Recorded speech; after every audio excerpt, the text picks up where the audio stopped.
All right, guys. So your boy got to do NFL, and now your boy hitting the NBA. Let's go. So, guys, get in on all the action with the DraftKings Sportsbook, an official sports betting partner of the NBA. So here's what we're doing now at DraftKings, because we're always up in the ante. We're giving you no sweat bets. So here it is. So all new customers, bet a minimum of $5, and DraftKings will give you a bonus bet back up to $1,000 if that bet doesn't hit. So it's no sweat.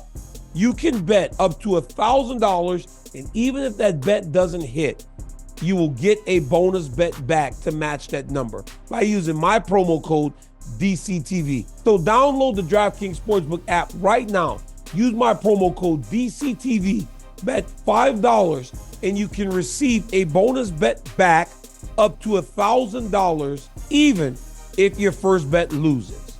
Only at the DraftKings Sportsbook using my promo code DCTV. A no sweat bet? I mean, these guys are constantly up in the ante. Go and download that app right now. Crown is yours. Daniel Cormier! All right, so in the world of social media, there is no safety, right? Everything you do, even though you think it's hidden, will come to light.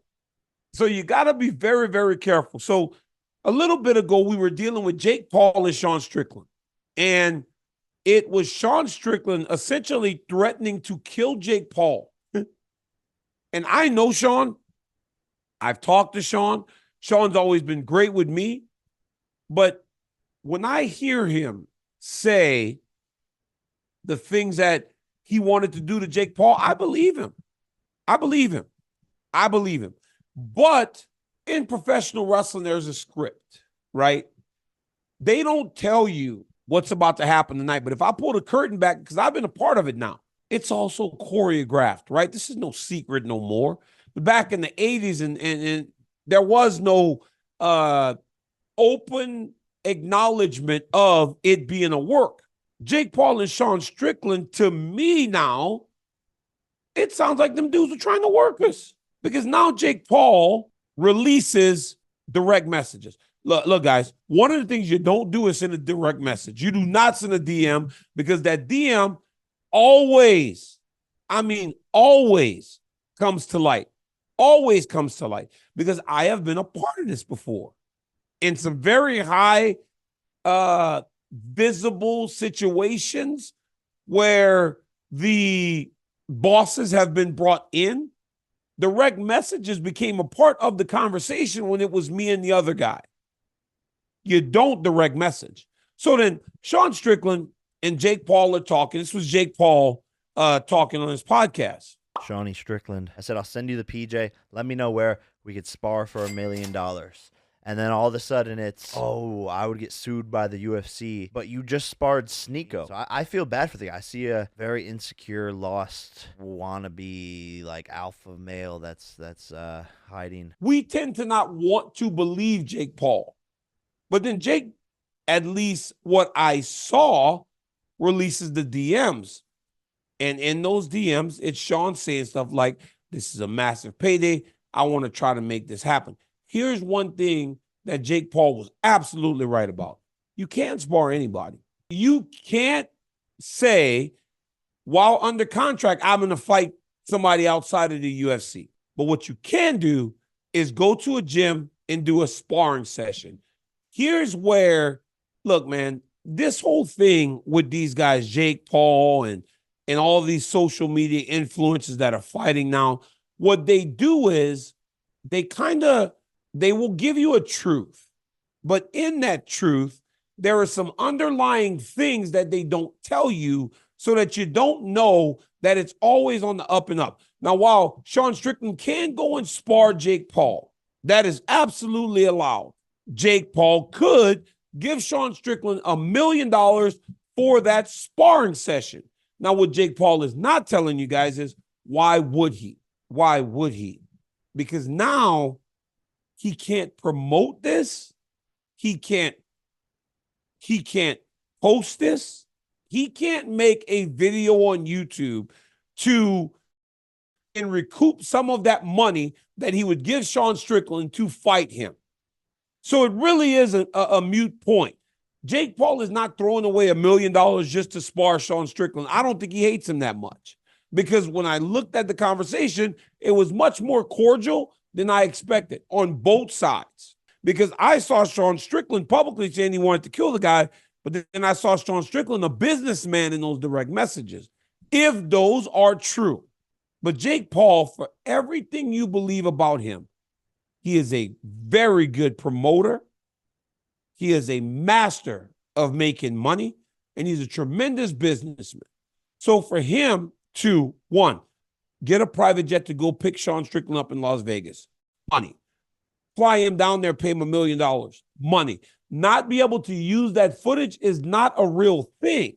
So while I have said all these great things about him, I'm telling you right now on that podcast, he's lying to you, because unless he can recoup some of that money or all of it, he's not doing it.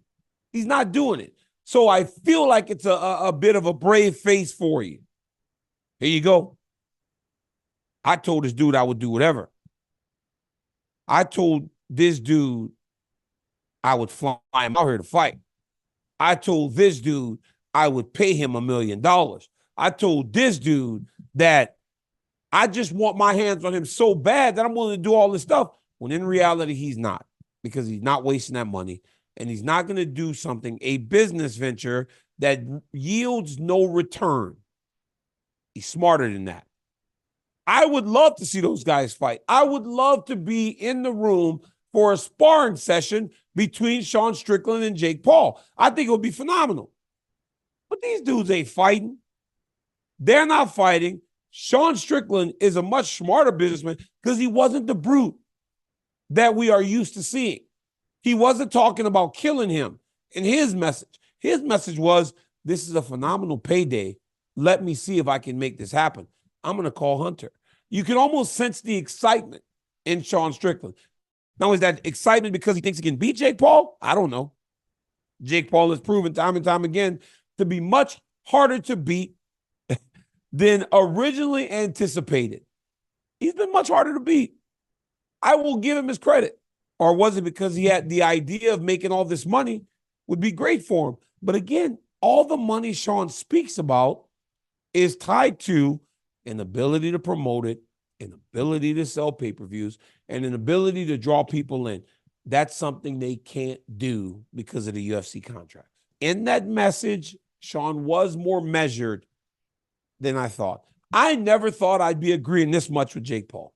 I really like Sean Strickland. I think he's fun. I think he's crazy. I think he's fun. But in that message, I saw a different side of him. More of a businessman, opposed to the guy that's going to just kick your door in and try to raid your city. And Jake Paul exposed that. But don't send DMs, because they always come out. And you always seem like you get played, because look, in this situation now, because of the DMs I saw, I'm questioning Sean Strickland. And I've been in the fight game. I'm like, man, what? I don't hate it. I mean, I love that a guy knows how to do business. But I'm thinking to myself, like, I thought he hated this dude. I thought that if he got his hands on Jake Paul, he would kill him. Now it sounds like to me he wants to make some money. Hats off to him for that. But don't put it on paper, Sean. Don't give this dude the ability to play you. But I would watch it. I would watch it. And if they do it in a gym somewhere, which you're allowed to do without promoting it, I definitely would watch it for free. I would definitely watch it for free. But these guys can't seem to get off each other's radar. I guess I'm here for it.